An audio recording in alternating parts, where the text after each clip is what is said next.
خواتین و حضرات، السلام علیکم۔ پروگرام ہے آپ کا پسندیدہ نور حیات اور میں ہوں آپ کا میزبان ڈاکٹر آصف جان۔ دوستو، آج ہم مقدس لوکا کے انجیلی بیان کا ایک نیا باب یعنی 23واں باب شروع کرنے جا رہے ہیں۔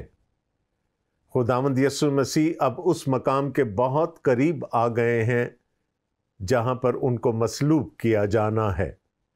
ہم نے پچھلے باب میں دیکھا تھا کہ خداوند یسوع مسیح کوہ زیتون پر گتسمنی کے باغ سے گرفتار کیے گئے۔ وہاں سے خداوند یسوع مسیح کو سردار کاہن کے گھر لے جایا گیا، جہاں پر ان پر 3 مقدمات علیحدہ علیحدہ لوگوں نے چلائے۔ ہم دیکھتے ہیں کہ یہ سب کچھ رات کے اندھیرے میں ہو رہا تھا۔ اسی دوران لوکا نے ہمیں یہ بھی بتایا کہ خداوند یسوع مسیح کی پیش گوئی کے مطابق پطرس ان کا انکار کر چکا تھا۔ اب رات ختم ہو چکی ہے، دن طلوع ہو چکا ہے۔ اب کہانی وہاں سے آگے چلے گی، لیکن اس سے پیشتر کہ ہم اس کہانی کی طرف جائیں، آئیے ہم پہلے انجیل مقدس کی تلاوت سنتے ہیں۔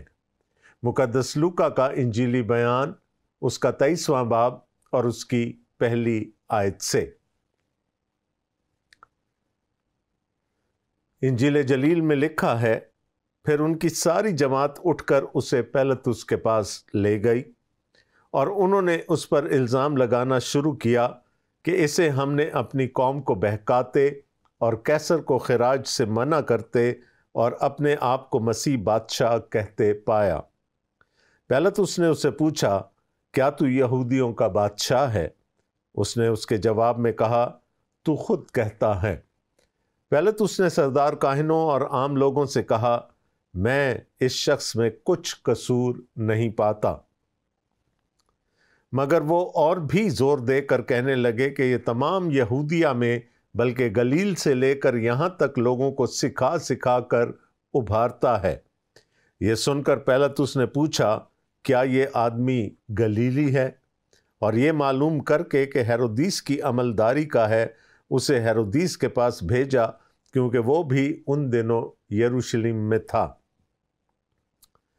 ہیرودیس یسوع کو دیکھ کر بہت خوش ہوا، کیونکہ وہ مدت سے اسے دیکھنے کا مشتاق تھا، اس لیے کہ اس نے اس کا حال سنا تھا اور اس کا کوئی معجزہ دیکھنے کا امیدوار تھا۔ اور وہ اس سے بتیری باتیں پوچھتا رہا، مگر اس نے اسے کچھ جواب نہ دیا۔ اور سردار کاہن اور فقیہ کھڑے ہوئے زور شور سے اس پر الزام لگاتے رہے۔ پھر ہیرودیس نے اپنے سپاہیوں سمیت اسے ذلیل کیا اور ٹھٹھوں میں اڑایا اور چمکدار پوشاک پہنا کر اس کو پیلاطس کے پاس واپس بھیجا۔ اور اسی دن ہیرودیس اور پیلاطس آپس میں دوست ہو گئے، کیونکہ پہلے ان میں دشمنی تھی۔ پھر پیلاطس نے سردار کاہنوں اور سرداروں اور عام لوگوں کو جمع کر کے ان سے کہا کہ تم اس شخص کو لوگوں کو بہکانے والا ٹھہرا کر میرے پاس لائے ہو، اور دیکھو میں نے تمہارے سامنے ہی اس کی تحقیقات کی، مگر جن باتوں کا الزام تم اس پر لگاتے ہو ان کی نسبت نہ میں نے اس میں کچھ قصور پایا، نہ ہیرودیس نے، کیونکہ اس نے اسے ہمارے پاس واپس بھیجا ہے، اور دیکھو اس سے کوئی ایسا فعل سرزد نہیں ہوا جس سے وہ قتل کے لائق ٹھہرتا، پس میں اس کو پٹوا کر چھوڑے دیتا ہوں۔ اسے ہر عید میں ضرور تھا کہ کسی کو ان کی خاطر چھوڑ دے۔ وہ سب مل کر چلا اٹھے کہ اسے لے جا اور ہماری خاطر برابا کو چھوڑ دے۔ یہ کسی بغاوت کے باعث جو شہر میں ہوئی تھی اور خون کرنے کے سبب سے قید میں ڈالا گیا تھا۔ مگر پیلاطس نے یسوع کو چھوڑنے کے ارادہ سے پھر ان سے کہا، لیکن وہ چلا کر کہنے لگے، اس کو صلیب دے، صلیب۔ اس نے تیسری بار ان سے کہا، کیوں؟ اس نے کیا برائی کی ہے؟ میں نے اس میں قتل کی کوئی وجہ نہیں پائی، پس میں اسے پٹوا کر چھوڑے دیتا ہوں۔ مگر وہ چلا چلا کر سر ہوتے رہے کہ اسے صلیب دی جائے، اور ان کا چلانا کارگر ہوا۔ پس پیلاطس نے حکم دیا کہ ان کی درخواست کے موافق ہو، اور جو شخص بغاوت اور خون کرنے کے سبب سے قید میں پڑا تھا اور جسے انہوں نے مانگا تھا اسے چھوڑ دیا، مگر یسوع کو ان کی مرضی کے موافق سپاہیوں کے حوالہ کیا۔ یہ ہمارے خداوند یسوع مسیح کی انجیل ہے۔ اے مسیح تیری تعریف ہو، آمین۔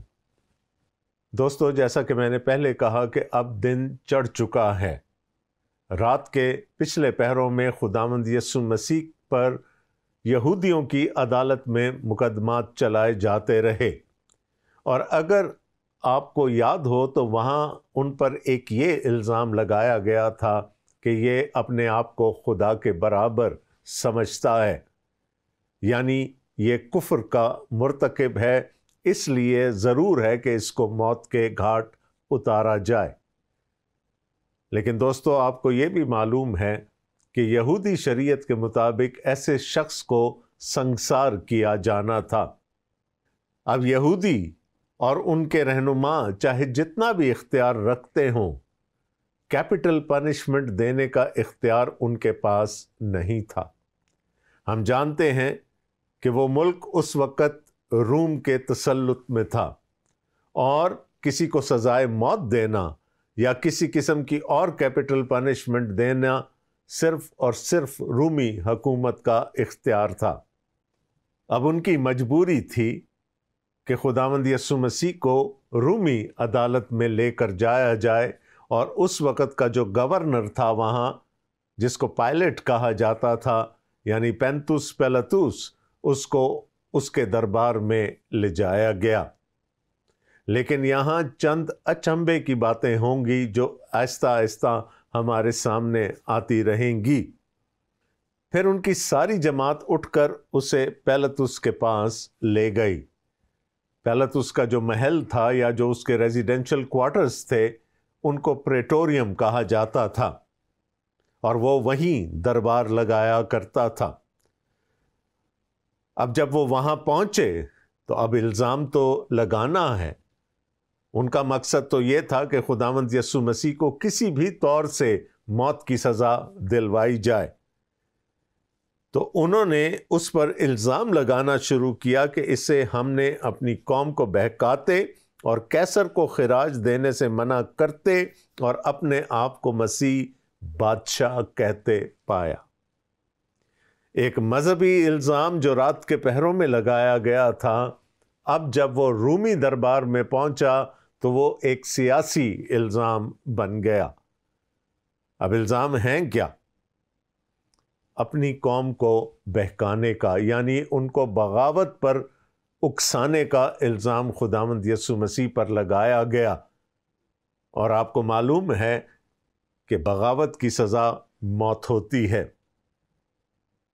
پیلاطس کو بتایا گیا کہ یہ لوگوں کو بہکاتا ہے، قیصر کے خلاف بہکاتا ہے، اور دوسرا قیصر کو خراج دینے سے منع کرتا ہے۔ اب اگر ان الزامات کی حقیقت کو جاننے کی کوشش کی جائے تو یہ سراسر جھوٹے الزام ہیں۔ خداوند یسوع مسیح نے اپنی پوری زندگی میں کسی کو رومی حکومت کے خلاف نہیں بہکایا۔ خداوند یسوع مسیح تو کھوئے ہوں کو ڈھونڈنے کے لیے آئے تھے، وہ تو بیماروں کو شفا دینے کے لیے آئے تھے، اور وہ تو خدا کی بادشاہی کی خوشخبری سنانے کے لیے آئے تھے۔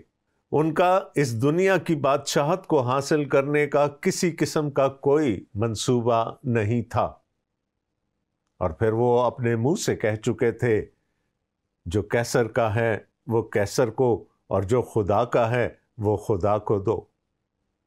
تو یہ الزام تو سراسر جھوٹے تھے۔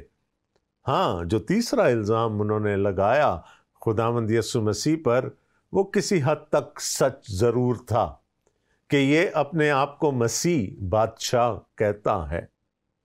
حالانکہ خداوند یسوع مسیح نے کبھی بھی خود اپنے آپ کو مسیح ڈکلیئر نہیں کیا۔ ہاں، جب ان کے سامنے لوگوں نے ان کو مسیح کہا یا ابن داؤد کہا یا خدا کا بیٹا کہا تو انہوں نے اس چیز کو قبول کیا، لیکن اپنے منہ سے شاید خداوند یسوع مسیح نے کبھی بھی اپنے آپ کو مسیح نہیں کہا۔ So this was a half truth.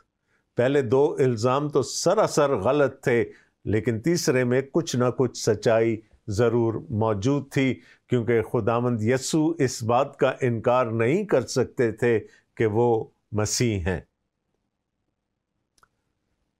تو ہم نے دیکھا کہ کیسے ایک مذہبی الزام سیاسی الزام میں بدل گیا، اور سیاسی الزام بھی وہ جس کی سزا موت ہو، اس سے کم پر وہ راضی نہیں ہونا چاہتے تھے۔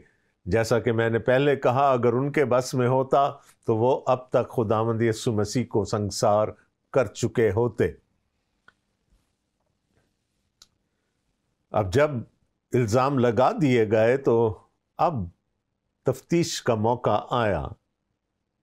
پیلاطس اب یہ جاننا چاہتا تھا کہ واقعی کیا ایسا ہے کہ خداوند یسوع مسیح نے یہ سارے جرائم کیے ہوں۔ تو اس نے خداوند یسوع مسیح سے برملا پوچھ لیا، کیا تو یہودیوں کا بادشاہ ہے؟ اب یہ وہ بات تھی کہ جس سے خداوند یسوع مسیح انکار نہیں کر سکتے تھے۔ وہ داؤد کی اولاد سے تھے، وہ مسیح تھے، اور اس بات کا انکار وہ نہیں کر سکتے تھے۔ لیکن پھر بھی انہوں نے ڈائریکٹ جواب نہیں دیا، بلکہ اس نے اس کے جواب میں کہا، تو خود کہتا ہے۔ پیلاطس نے سردار کاہنوں اور عام لوگوں سے کہا، میں اس شخص میں کچھ قصور نہیں پاتا۔ اب یاد رکھیے گا کہ فسح کے لیے جو برے کاہنوں کے پاس لائے جاتے تھے اور وہ ان کو انسپیکٹ کرتے تھے یہ دیکھنے کے لیے کہ ان میں کسی قسم کا کوئی عیب نہ ہو، اور جب ان کو کوئی عیب نہیں ملتا تھا تو وہ اس برے کو ذبح ہونے کے لیے، قربان ہونے کے لیے فٹ قرار دے دیتے تھے۔ یہاں پر کاہن تو الزام لگا رہے ہیں خدا کے برے پر۔ سردار کاہن بھی کہیں وہیں کھڑا ہے ان لوگوں میں جو الزام لگانے آئے ہیں، اور وہ خود ساتھ آیا ہوگا تاکہ پیلاطس کو تھوڑا سا مرعوب کر سکے۔ کون کاہنوں کا فریضہ سر انجام دے رہا ہے؟ کون یسوع کو بے گناہ ٹھہرا رہا ہے، بے قصور ٹھہرا رہا ہے؟ یہ ایک رومی گورنر ہے جس کا نام پینتس ہے۔ وہ کام جو یہودیوں کو کرنا تھا، یہودی کاہنوں کو کرنا تھا، وہ خدا ایک رومی گورنر سے لے رہا ہے۔ اور دیکھیں کتنی بدقسمتی ہے کہ اپنے گھر آئی ہوئی نجات کو یہودیوں نے خود غیر قوموں کے حوالے کر دیا۔ اب بال یہودیوں کے کورٹ سے نکل کر رومیوں کے کورٹ میں جا چکی ہے، اور یہی وہ وقت ہے کہ اب خدا کی نجات خدا کے گھرانے سے نکل کر دنیا کی تمام قوموں تک پہنچ سکے۔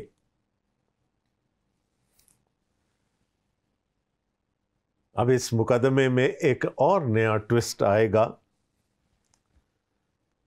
5ویں آیت میں لکھا ہے، مگر وہ اور بھی زور دے کر کہنے لگے، یہ تمام یہودیہ میں بلکہ گلیل سے لے کر یہاں تک لوگوں کو سکھا سکھا کر ابھارتا ہے۔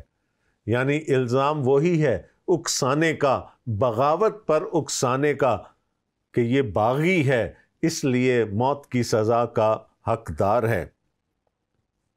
اب جیسے ہی گلیل کا نام آیا تو یہ گویا پینتس پیلاطس کے کانوں میں امرت بن کر ٹپکا۔ وہ نہیں چاہتا تھا کہ وہ یہودیوں کے اس مذہبی جھگڑے میں پڑے۔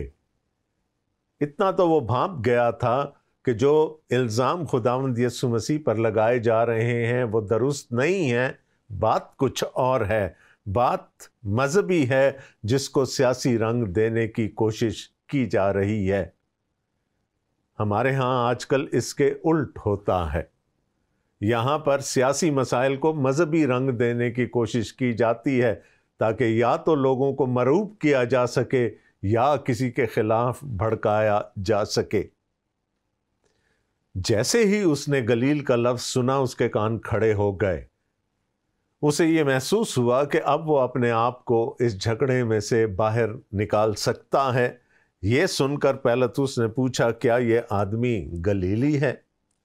اور یہ معلوم کر کے کہ ہیرودیس کی عملداری کا ہے، اسے ہیرودیس کے پاس بھیجا، کیونکہ وہ بھی ان دنوں یروشلم میں تھا۔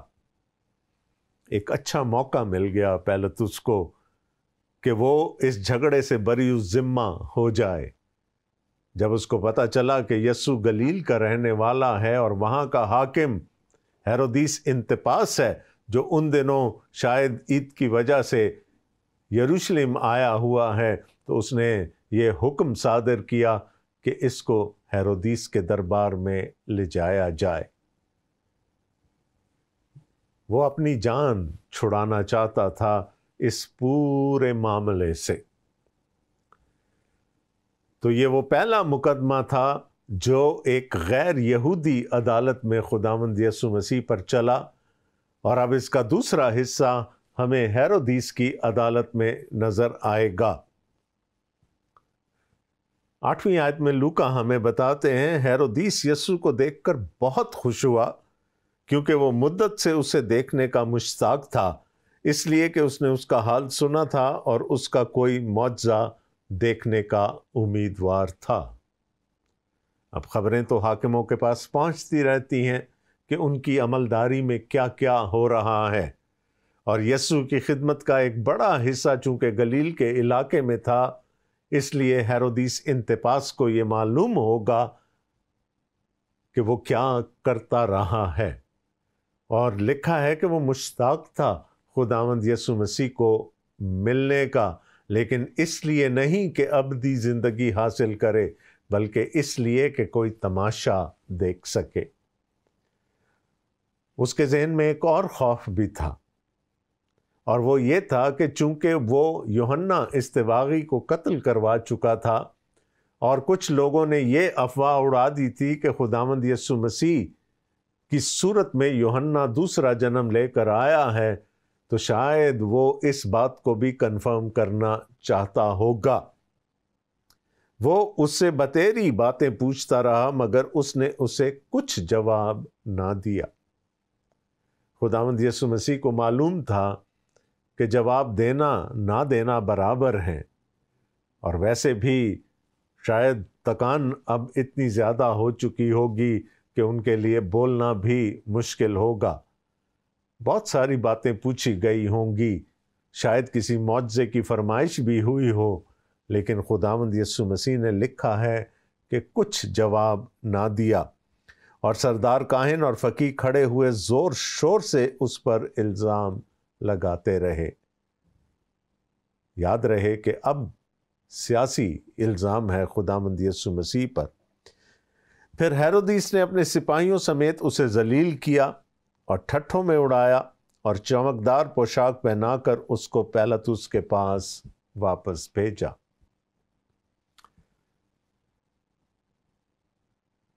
شاید ہیرودیس پیلاطس کی چال پہچان گیا کہ اس نے خداوند یسوع مسیح کو اس جھگڑے کو اپنے سر سے اتارنے کے لیے اس کے پاس بھیجا تھا، سو اس نے بھی کوئی فیصلہ نہ دیا، بلکہ اس نے خداوند یسوع مسیح کی تضحیق کر کے، ان کی بے عزتی کر کے، ان کو واپس پیلاطس کے پاس بھیج دیا۔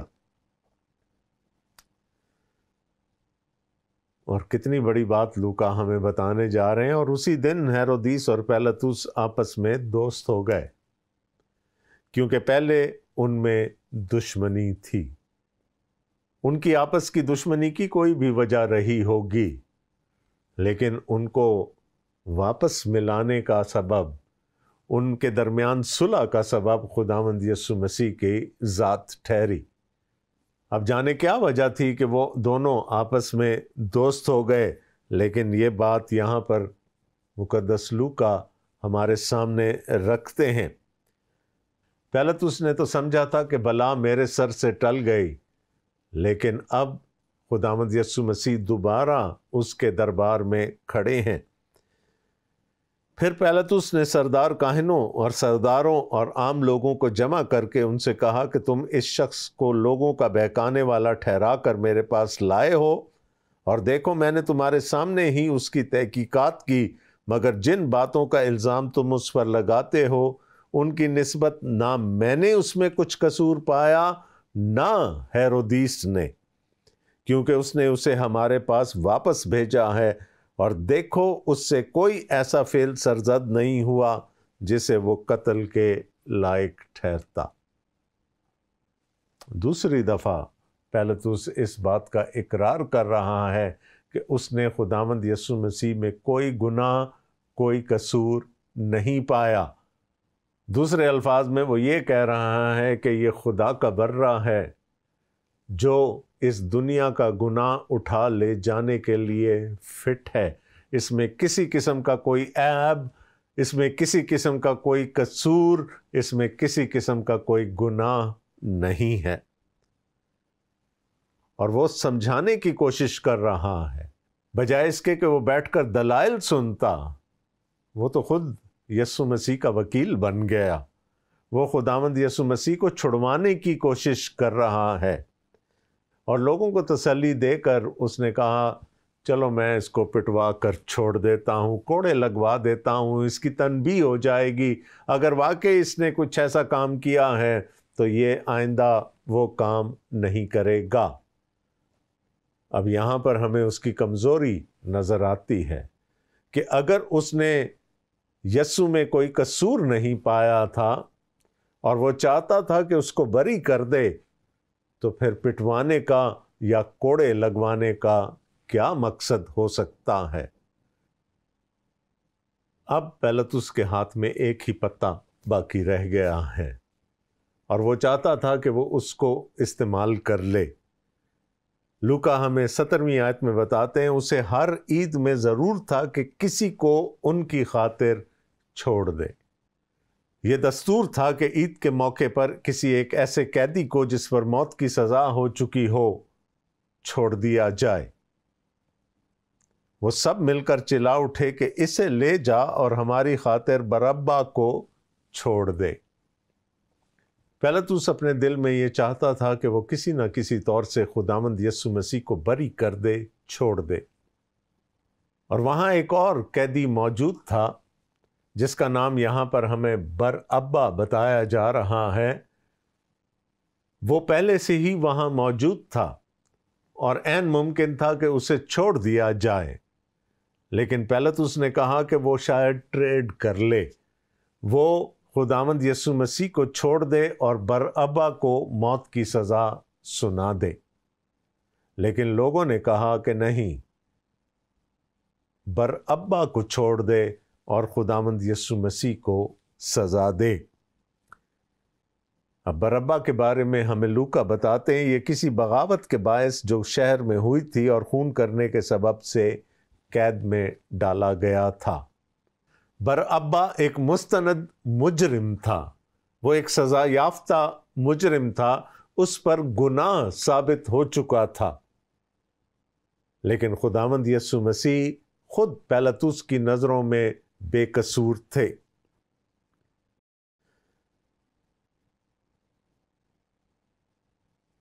بیسویں آیت میں لکھا ہے مگر پیلاطس نے یسوع کو چھوڑنے کے ارادہ سے پھر ان سے کہا، لیکن وہ چلا کر کہنے لگے کہ اس کو صلیب دے، صلیب۔